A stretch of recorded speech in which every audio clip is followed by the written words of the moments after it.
आप सभी मसीह भाई बहनों को प्रभु यीशु मसीह के नाम में जय मसीह की, परमेश्वर के नाम की स्तुति और महिमा हो। दोस्तों, हम में से हर एक व्यक्ति जो प्रभु यीशु मसीह पर विश्वास करता है, हम ये चाहते हैं कि हमारे कामों से परमेश्वर खुश हो।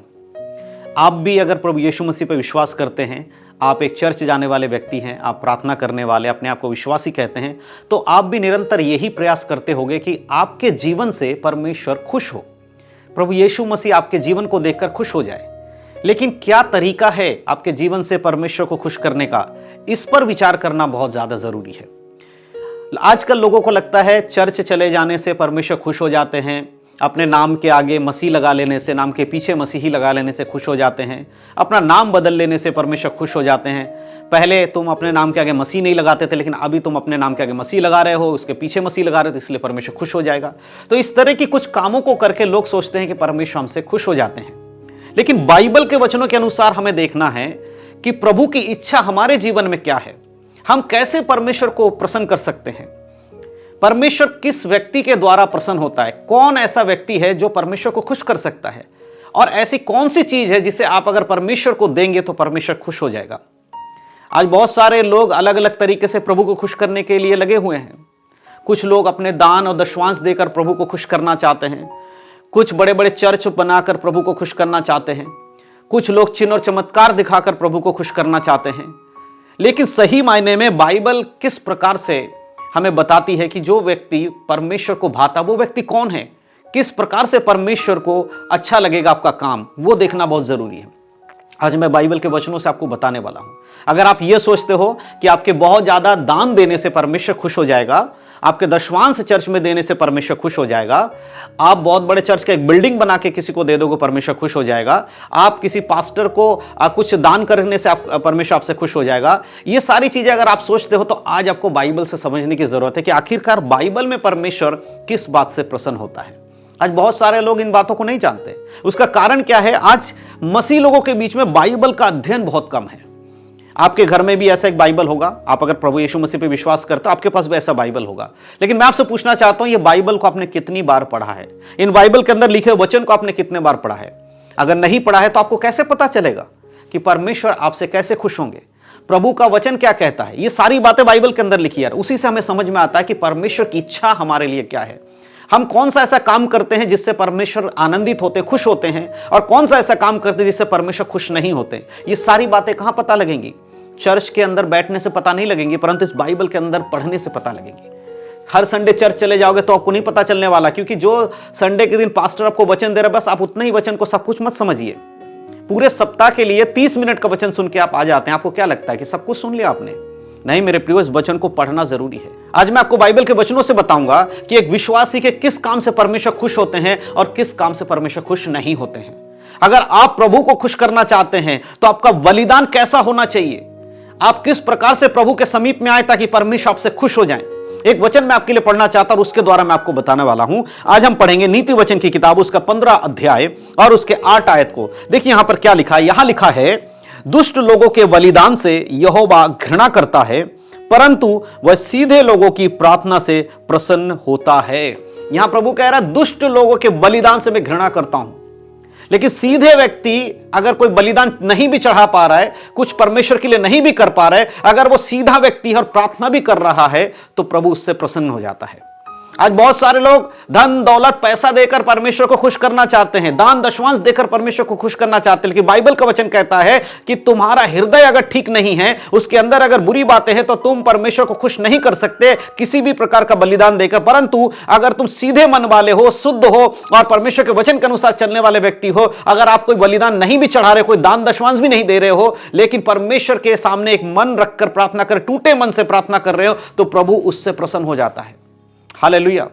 अब यहां एक बात मैं क्लियर कर देना चाहता हूं, ये मत समझिएगा कि जो मैंने दान दशवांश की बात की तो आपको ये लगेगा कि भाई बाइबल में तो दान दशवांश देने की बात ही नहीं है। नहीं, मैं यहां पर कुछ बातें आपको समझाने के लिए बातें बोल रहा हूं, लेकिन बाइबल में दशवांश के बारे में नए नियम में नहीं है, लेकिन दान देने के बारे में नए नियम में है। तो इसलिए जो बातें मैंने बोली, पिछले बातों को कोई पकड़ के बैठ जाएगा, आपने तो कहा दान दशवांश देने से परमेश्वर खुश नहीं होता। मेरा कहने का अर्थ क्या है कि अगर आप दान दशवांश दे भी रहे हैं और आपके अंदर वचन नहीं, आपके अंदर हृदय में आनंद वाली बातें नहीं है, आप शुद्ध मन के नहीं हो, तो उस दान दशवांश देने का कोई फायदा नहीं है। लेकिन एक व्यक्ति जो सीधे मन वाला है, उसकी प्रार्थना से परमेश्वर खुश होता है। आपको परमेश्वर को खुश करने के लिए बहुत कुछ करने की जरूरत नहीं है, परंतु अपना हृदय प्रभु के सामने लाकर हृदय से परमेश्वर से बातचीत करना, प्रार्थना करना है। शायद आप कुछ नहीं दे पा रहे परमेश्वर के राज्य के लिए, शायद आप मदद नहीं कर पा रहे, आपकी परिस्थिति ऐसी नहीं है, लेकिन अगर आप परमेश्वर के सामने आकर बैठते हैं, प्रभु से कहते हैं, प्रभु मैं इस योग्य नहीं कि मैं कुछ कर पाऊं, इसीलिए प्रभु मैं आपके सामने प्रार्थना करता हूं कि आप मुझे उस योग्य बना दीजिए ताकि मैं आपके राज्य के लिए कुछ कर सकूं। आप जब इस तरह से प्रार्थना करेंगे, परमेश्वर आपसे खुश होंगे। यह तरीका है, परमेश्वर सीधे मन वालों से खुश होता है। और जो व्यक्ति बलिदान चढ़ाता है, जो दुष्ट लोग होते हैं, जो सांसारिक बातों में हैं, जो दूसरों की बुराई चाहते हैं, जो अपने पड़ोसियों से प्रेम नहीं रख पाते हैं, जो अपने मारने वालों को दूसरे बार मार के उनके बदला लेना चाहते हैं, जो एक के बदले दो मारने वाले व्यक्ति हैं, ऐसा व्यक्ति अगर बलिदान भी चढ़ाता है तो प्रभु का वचन कहता है परमेश्वर उससे प्रसन्न नहीं होता, उससे घृणा करता है। हालेलुया। आज अपने जीवन को जांचिएगा, आप किस प्रकार के मसीह हैं। आप प्रभु की संगति में हैं, उसके बाद भी आपका जीवन, व्यक्तिगत जीवन कैसा है। आप संसार के लोगों के बीच में किस प्रकार का जीवन जीते हैं। कलीसिया में हो सकता है बहुत सीधे साधे हैं, धर्मी बन के घूम रहे, लेकिन जब आप संसारिक बातों में आते हैं, लोगों से मिलते जुलते, तब आपका जीवन कैसा है, यह देखने की जरूरत है। प्रभु का वचन यहां पर कहता है, दुष्ट लोगों के बलिदान से यहोवा घृणा करता है। अगर आप दुष्टता का जीवन जीते हैं, आप बाइबल के अनुसार जीवन नहीं जीते हैं, तो आप दान दशवांश देंगे तब भी आपको कोई प्रतिफल मिलेगा, इसकी कोई गारंटी नहीं है। बहुत सारे लोग सोचते हैं कि हमने दान दशवांश दे दिया तो परमेश्वर हमें बहुतायत की आशीष देगा, लेकिन प्रभु क्या कह रहा है, दुष्ट लोगों के बलिदान से मैं प्रसन्न नहीं होता, उससे घृणा करता हूं। लेकिन जो सीधे मन वाला है, जो सच्चाई के साथ चलता है, उससे मैं प्रसन्न होता हूं, उसकी प्रार्थनाओं को मैं सुनता हूं। हालेलुया। अगला आयत अगर हम पढ़ते हैं, उसके 9 में लिखा है, दुष्ट के चाल चलन से यहोवा को घृणा आती है, परंतु जो धर्म का पीछा करता है वह उससे प्रेम रखता है। क्या लिखा है, दुष्ट के चाल चलन से यहोवा को घृणा आती है। चर्च में जाकर बहुत अच्छे विश्वासी हैं आप, दुनिया के नजर में बहुत अच्छे विश्वासी बन जाते हैं, लेकिन अगर आपका चाल चलन बेकार है, दुष्टता का है, बुरी चीजें आपके जीवन में है, आज भी आप संसारिक बातों में चलते हैं, आज भी आपके जीवन में गाली है, आज भी आपके जीवन में झूठ बोलना है, आज भी आपके जीवन में चोरी करना है, आज भी आपके जीवन में लालच करना है, आज भी आपके जीवन में दूसरों के प्रति निंदा है, तो आप एक दुष्ट व्यक्ति हैं और ऐसे दुष्ट व्यक्ति से परमेश्वर घृणा करता है। हालेलुया। यहोवा उसके बलिदान से भी घृणा करता है, उसके चाल चलन से यहोवा घृणा करता है, परंतु जो धर्म का पीछा करता है। अभी यहां धर्म का पीछा करना क्या है। जब मैं धर्म के पीछा की बात बाइबल में हम पढ़ते हैं तो इसका अर्थ है, धर्मी कौन है। एक भी धर्मी नहीं है इस संसार में, कोई भी धर्मी नहीं सिवाय एक के, और है वो प्रभु यीशु मसीह। प्रभु यीशु मसीह के अलावा कोई भी धर्मी नहीं है। और जो व्यक्ति यीशु मसीह का पीछा करता है, यीशु मसीह के वचन का पीछा करके उसके अनुसार चलता है, वो धार्मिकता का पीछा करता है। हमारे काम कभी भी हमें धर्मी नहीं ठहराते, परंतु अगर हम यीशु मसीह पर विश्वास करके उसके वचन के अनुसार चलते, वही हमारे लिए धार्मिकता है। हमारा काम कभी भी हमारा धार्मिकता नहीं हो सकती, परंतु यीशु मसीह पर विश्वास करने के कारण, उसके वचनों पर चलने के कारण जो काम हम करते हैं वो धार्मिकता में गिना जाएगा। आज बहुत सारे लोग खुद को धर्मी समझने लगते हैं, लेकिन अगर आपको यह पता है कि हम में से कोई भी धर्मी नहीं है, एक भी धर्मी नहीं है सिवाय यीशु मसीह के, तो हमारा विश्वास यीशु मसीह पे और बढ़ेगा। और धर्म के पीछा करने वाला व्यक्ति जो रहता है, उससे परमेश्वर प्रेम रखता है।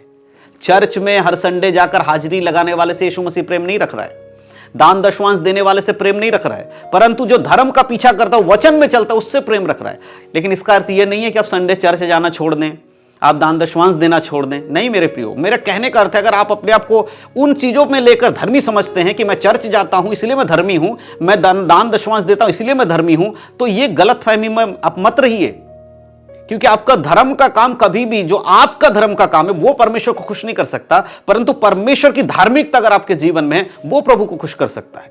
अब आपको समझ में आ रहा है किन लोगों से परमेश्वर प्रसन्न होते हैं? उन लोगों से जो उसकी इच्छा के अनुसार चलते हैं। ये वचन हमें बताता है, अगर आपके हृदय में बुरी बातें हैं तो आपके जो बलिदान हैं वो यहोवा के सामने, परमेश्वर के सामने घृणित है।